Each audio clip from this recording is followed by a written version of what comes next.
পদ থেকে পদত্যাগ করেছেন সামাজিক যোগাযোগ মাধ্যমে আলোচিত হওয়া ব্যারিস্টার সৈয়দ সাইদুল হক সুমন। বৃহস্পতিবার এদিকে ব্যারিস্টার সুমন পদত্যাগ করার আসল তথ্য বের হয়ে গেছে। এই ভিডিওর শেষে আপনারা অবশ্যই এই তথ্যটা দেখতে পাবেন। জায়গা না নিলে চেয়ারের মধ্যে জায়গা লইয়া শান্তি হয় না। জায়গা নেওয়ার লাগে মানুষের কলজা আসিটা বইয়া জনগণে কিতা কয় কি পরিমাণ নেতার বাপ মারে তুইলে যে মানুষে গাইলে আইতা যদি নেতায় উনতো বালা বেটা হইলে ইতা সাইডে মধু খাওয়ায়নি, অথবা আমি মনে করি আমাদের এখান থেকে কেউ যদি অন্তত মরণ চাঁদের 1 কেজি মিষ্টি তার বাড়িতে পৌঁছে দিতে পারতেন তাহলে হয়তো কিছুটা তার কণ্ঠস্বর সংযত হতো। সেই সুমন সাহেব কখনো কখনো প্রথমেই শিরোনাম, ব্যারিস্টার সুমন কী কারণে পদত্যাগ করলেন আপনারা এই ভিডিওর শেষ অংশে পেয়ে যাবেন। এদিকে চাঁদপুরের এমপি শরীফুল ব্যারিস্টার সুমনকে বলেছেন সে জন্মের পরে তার বাবা মা তার মুখে মধু দেয় নাই এবং সংসদের কেউ যদি তার বাড়িতে 1 কেজি মিষ্টি কিনে পাঠাতো সেটা অন্য কোথাও জায়গা নয়, বর্তমান মিরপুর 1 নম্বরের মরণচাঁদের 1 কেজি মিষ্টি তার বাড়িতে পাঠালে হয়তো তার মুখ দিয়ে মিষ্টি কথা বের হবে। এদিকে শরীফুল ইসলাম আরও বলেছেন যে উনি বিলেত থেকে লেখাপড়া করে এসেছেন। তো বিলেত কী জিনিস আমরা অনেকেই জানি না। আমাদের আগের যারা মানুষ ছিল তারা মানে ইংল্যান্ডকে অথবা লন্ডনকে অথবা বাইরের যে কোনো রাষ্ট্রের থেকে লেখাপড়া করে আসলে আমরা সেটাকে বিলেত বলতাম। এই বিলেত এখন নাম, দেশের নাম উচ্চারণ করা হয়। তো দর্শক, ব্যারিস্টার সুমন উনি বাইরের থেকে লেখাপড়া করে আসছেন, উনি লেখাপড়া শিখেন নাই। যেহেতু উনি লন্ডন থেকে লেখাপড়া করে এসেছেন অথচ উনি লেখাপড়ার সেই ধার্স মাস কোনো কিছুই উনি শিখেন নাই। কাকে কোন অবস্থায় কখন কি কথা বলা লাগবে সেটি উনি জানেন নাই, সেই যোগ্যতা ওনার নাই। উনি আরও বলেছেন যে ব্যারিস্টার সুমনের কথা বলার কোনো ক্যাটাগরি নাই, ওনাকে কি কারণে এমপি বানানো হয়েছে সেটা আমরা আজও জানি না। চাঁদপুরের এমপি এই শরীফুল ইসলাম উনি বালুকে নিয়ে কেন্দ্র করে কত টাকা মেরে খেয়েছে তা শুনতে পারবেন এই ভিডিও শেষে ব্যারিস্টার সুমনের কাছে। চলুন আমরা চলে যাই শরীফুল সাহেবের। একজন আছেন বিলেত থেকে লেখাপড়া করে এসেছেন ব্যারিস্টার, তিনি এমন সব কথা বলেন, এমন ভাবে মনে হয় যেন ঝগড়া করছেন। বিশ্ববিখ্যাত কবি এবং নাট্যকার উইলিয়াম শেক্সপিয়ারের একটি নাটক আছে টেমিং অব দ্য শো। এটা আমাদের প্রফেসর ডক্টর মনির চৌধুরী স্যার এটার বঙ্গানুবাদ করেছিলেন মুখরা রমণী বশীকরণ। আমার মনে হয় তাকে সেই নাটকটি একটু দেখানো দরকার। আর সবচেয়ে বড় কথা হল যার মুখে মিষ্টি নেই তাকে তো বোধহয় ছোটবেলায় মধু খাওয়ায়নি, অথবা আমি মনে করি আমাদের এখান থেকে কেউ যদি অন্তত মরণ চাঁদের 1 কেজি মিষ্টি তার বাড়িতে পৌঁছে দিতে পারতেন তাহলে হয়তো কিছুটা তার কণ্ঠস্বর সংযত হতো। সেই সুমন সাহেব কখনো কখনো তার তথ্যের ঘাটতি থাকে।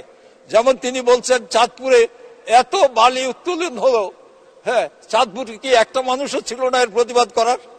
সুমন সাহেবকে আমি বলতে চাই আমি প্রথম প্রতিবাদ করেছি ট্রেজারি বেঞ্চের হয়েও, তারপরে সবাই পত্র পত্রিকা লিখেছে।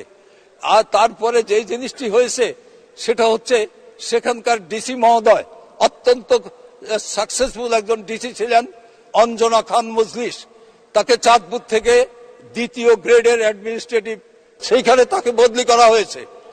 আমাদের নদী কমিশনের যে চেয়ারম্যান, সে চেয়ারম্যান মহোদয়কে তিনি যখন বলেছেন যে কত হাজার কোটি টাকার বালি চুরি হয়েছে এটা বলাতে তার চাকরিও চলে গেছে।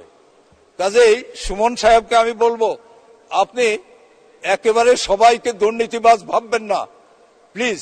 আপনি যেভাবে বলতেছেন কথা এইভাবে একটু হিসেব নিষেধ করে খোঁজ খবর নিয়ে সঠিক তথ্য সংগ্রহণ করে তারপরে আপনি কথা বলবেন, বলেন, আমাদের কোনো আপত্তি নাই, আমরা জবাব দেব, কিন্তু আপনি সঠিক তথ্য নির্ভর কথা বলতে হবে। মাননীয় মন্ত্রী সমরে যাওয়ার পরে কালো টাকারে সাদা করছেন উনি, তাও মন্ত্রী হওয়ার আগে 10 তলা একটা বাড়ি আছে ওনার, যেটার নির্মাণ ব্যয় হয়েছে 15 কোটি টাকা। তোপখানা রোডে 2টি অফিস স্পেস, তারপর হচ্ছে গিয়ে জমি হচ্ছে গিয়ে অনেক অসংখ্য জমির মালিক, তারপর রাজধানীতে 4% জমিতে একটি বহুতল পাকা বাড়ি যার মূল্য কয়েক কোটি টাকা, তারপর হচ্ছে গিয়ে আপনার পাইকপাড়ায় কেয়ারি বুরুজ ভবনে একটি ফ্ল্যাট আছে, পিরোজপুরে আছে ওনার নাজিরপুরা আশেপাশের এলাকায় কোটি টাকার জমি ক্রয় করেছেন সমর রেজাউল করিম।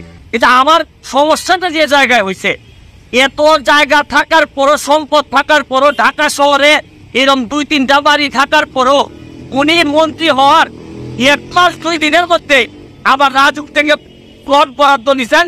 তাও আমার কথা হচ্ছে যে কত টাকা লাগে একটা মানুষের। এই যে মৎস্য ও প্রাণী সম্পদ মন্ত্রণালয়ের তথ্য অনুযায়ী উনার জন্ম কিন্তু হচ্ছে 1962 সালে। 71 সালে যদি মুক্তিযুদ্ধ হয়ে থাকে তাহলে উনার বয়স হয় মাত্র 9 বছর।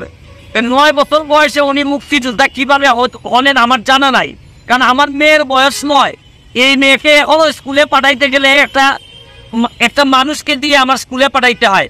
তাহলে আমি কোনোভাবে মিলাইতে পারতেছি না যে 9 বছর বয়সে উনি কিভাবে মুক্তিযোদ্ধা হইলেন, এটা আমার কোনোভাবে মিলতেছে না। ডিজিটাল বাংলাদেশ দরকার, কিন্তু ডিজিটাল ব্যবস্থার অপব্যবহার করে যারা, তাদেরও বিচারের জন্য যদি ব্যবস্থা না হয় সেটাও কিন্তু এক প্রকার দায় মুক্তি তাদের জন্য হয়ে যায়।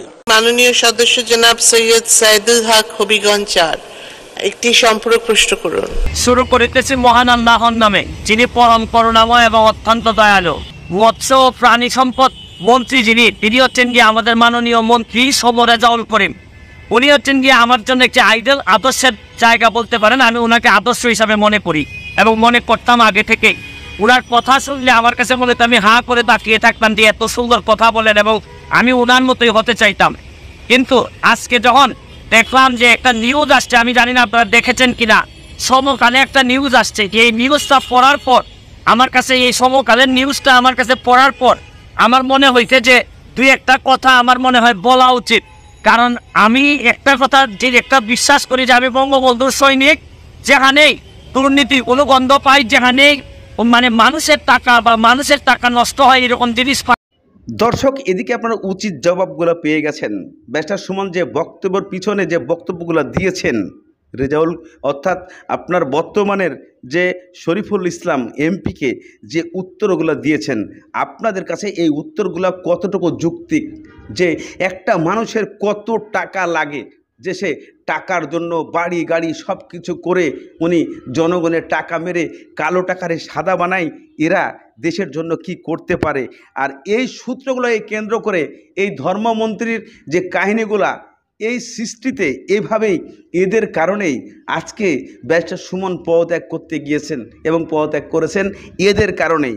এই সূত্রগুলো হচ্ছে বিভিন্ন মন্ত্রী, বিভিন্ন এমপি বারবার বলছেন যে ব্যারিস্টার সুমনকে এখান থেকে সরাতে হবে, না হলে আমাদের জীবন অন্ধকার হয়ে যাবে। আমরা এই মন্ত্রী পরিষদে থাকলে আমরা সারা বছর না খেয়ে থাকতে হবে। আমাদের বউ বাচ্চারা বা বাড়ি গাড়ি করে আমেরিকায়, কানাডায়, বেগমপাড়ায় যেতে পারবে না। তাই ব্যারিস্টার সুমনকে যে কোনো কারণে সরাতে হবে। এমপি মন্ত্রীরা এইভাবেই পরিকল্পনা করছে এবং বিভিন্ন জায়গা থেকে বিভিন্নভাবে চাপ প্রয়োগ করছে যে ব্যারিস্টার সুমন যদি এইভাবে থেকে যায় তাহলে আমাদেরকে আর শান্তিতে থাকতে দিবে না। আমরা বউ বাচ্চা নিয়ে বেগমপাড়ায় বাড়ি করতে পারবো না। ঢাকা শহরে ফ্ল্যাট করলে উনি খুঁজে বের করে নেবে এবং আমেরিকায় বাড়ি করলে সেখানেও খুঁজে বের করবে। তাহলে একে অবশ্যই এমপি পদ থেকে সরাতে হবে, তাহলে আমরা শান্তি থাকব। দর্শক, আজকের ভিডিওটি ভালো লাগলে অবশ্যই লাইক, শেয়ার, কমেন্ট করবেন। ধন্যবাদ।